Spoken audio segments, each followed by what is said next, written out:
Baik, di sini saya akan menjelaskan tentang prevalensi sampah di Indonesia. Indonesia diperkirakan menghasilkan 64 juta ton sampah setiap tahun, berdasarkan data Kementerian Lingkungan Hidup dan Kehutanan. Komposisi sampah didomisili oleh sampah organik, yaitu mencapai 60% dari total semua sampah. Plastik menempati posisi kedua dengan 14%, disusul dengan 9% sampah kertas dan 5,5% sampah karet.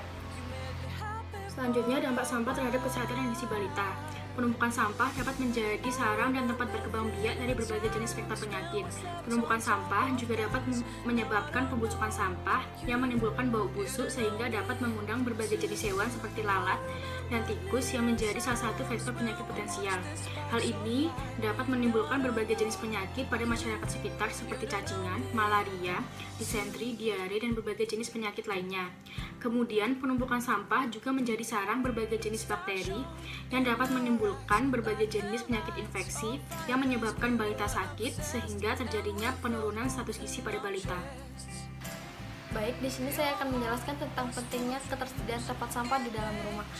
Jadi di setiap rumah wajib memiliki tempat sampah minimal 2, yaitu untuk sampah anorganik dan sampah organik. Selanjutnya adalah cara pengolahan sampah.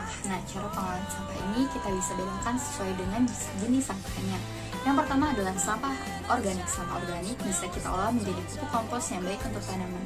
Nah, yang kedua adalah sampah anorganik. Sampah anorganik kita bisa olah sendiri sebagai berbagai kreasi, atau kita bisa serahkan ke bank sampah atau tempat daur ulang sampah, atau kita bisa serahkan ke pemulung. Nah, salah satu sampah anorganik yang ada di sekitar ibu-ibu pasti ada pupuk balita. Nah, pupuk balita ini biasanya yang sering digunakan adalah yang sekali pakai.